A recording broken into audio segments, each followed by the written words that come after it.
80년대 이후 그 신자유주의 특히 이제 90년대 와가지고 그 소련 및 사회주의 블록이 망하면서 이제 그 더 그렇게 됐는데 그 뒤에 깔려 있는 가장 중요한 그 전제 중에 하나가 미국이 물론 뭐 교과서적인 자유시장 경제는 아니지만 제일 자유시장 경제에 가깝고 그 나라가 제일 잘 사니까 바로 그런 걸 하면 다른 나라들도 다 미국처럼 잘 살게 되지 않겠냐 그런 게 쫙 깔려 있거든요.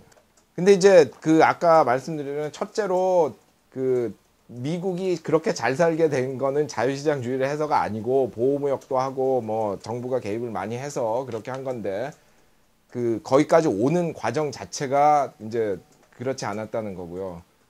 두 번째로는 지금 그래도 다른 나라에 비해서는 뭐 세금도 낮고 정부 규제도 상대적으로 적고 다른 선진국에 비해서 그래서 비교적 자유시장주의에 가까운데 그렇다고 하더라도 과연 미국이 그렇게 잘 사는 거냐. 근데 이제 우선 그 수치적으로 비교할 때는 우리가 보통 이제 그 1인당 GDP 이런 걸 비교를 하니까 그걸 하면 사실 미국이 1등은 아니에요.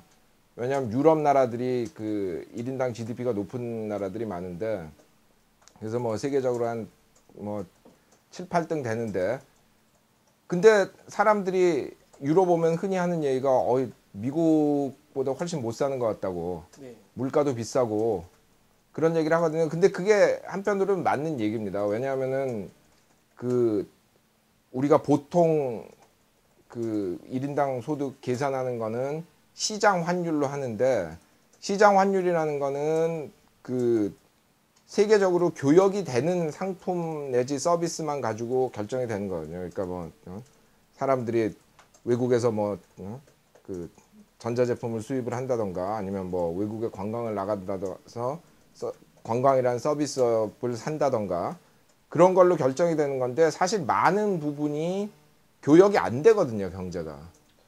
그러니까 그 국내 서비스라는 게 있는데 그것 생활 수준이라는 거는 교역되는 물품뿐이 아니라 국내 서비스 가격으로도 결정이 되는 건데 바로 그것 때문에 이제 그 뭐 구매력 비교 뭐 이런 얘기가 나오는 거죠. 같은 공식 환율로 하면은 그 일부를 가지고 그 살 수 있는 물건이 그 미국에서 사나 일본에서 사나 독일에서 사나 똑같아야 되는데 같이 일부를 들고 나가면은 살 수 있는 물건이 다르단 말이죠. 그래서 이제 그거를 환산하기 위해서 그 구매력 기준 그 소득을 계산을 하는데 그거를 하면은 미국이 세계에서 1등이에요.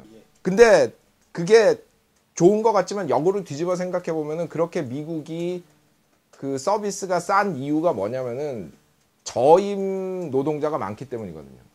그러니까 왜 유럽에 오면 이렇게 물가가 비싸냐 하는데 그거의 많은 부분이 대부분의 아무리 그 다른 나라 기준으로 볼 때, 그러니까 그 내부 기준으로 볼 때 저임 노동자라도 돈을 많이 받는단 말이죠. 네. 근데 미국은 자기네 경제 수준에 비해서 그런 이민 노동자나 이런 게 많기 때문에 그 하층 서비스업의 임금이 굉장히 낮아요. 근무 조건도 열악하고.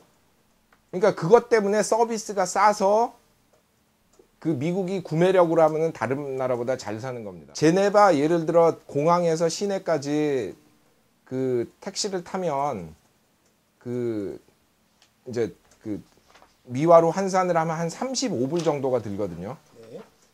근데 그 똑같은 거리를 예를 들어 뭐 보스턴이나 뭐 이런 미국 그래도 그 미국 중에도 조금 비싼 도시죠. 그런 데는 뭐 남서부 이런 데는 다 싸니까 그런 미국에서 비싼 도시에서 타도 그 8km, 5마일을 택시를 타면 15불밖에 안 나와요. 이 구매력 기준으로 소득 같은 거를 다시 계산해 보면 대부분 후진국은 소득이 올라가고 선진국은 소득이 내려갑니다. 네. 왜냐하면 후진국엔 저임 노동자가 많기 때문에 네. 그 구매력 기준으로 하면은 그 소득이 올라가는 거고 선진국은 고임 노동자가 많기 때문에 그 서비스가 비싸서 그게 그 구매력 기준으로 하면 그 보통 시장 가격으로 한 것보다 떨어지거든요. 그러니까 예를 들어 중국이 그냥 그 뭐야 계산하는 것보다 구매력 기준으로 하면 소득이 한 2배 높아진단 말이죠. 네. 예. 뭐 덴마크 같은 데는 반으로 떨어지고 유럽 같은 데서는 굉장히 그런 노동 조건을 엄격하게 해가지고 뭐 요즘은 조금 그 완화가 됐지만 뭐 가게 같은 것도 뭐 일찍 닫게 하고 그 뭐 최저임금제 같은 것도 더 강하고 이렇기 때문에 이민도 더 적고 그러니까 미국에 비해서 임금이 훨씬 높거든요. 그래서 이제 미국의 구매력이 높다 하는 거는 말하자면은 그 평균적인 얘기지 그 미국인의 구매력을 높이기 위해서 결국 평균 구매력을 높이기 위해서 많은 미국인들이 열악한 조건을 감수해야 된단 말이죠. 그러니까 결국 그게 자기가 소비자 입장에서 좋지만 그 서비스 제공자나 이런 입장에서는 안 좋은 거죠.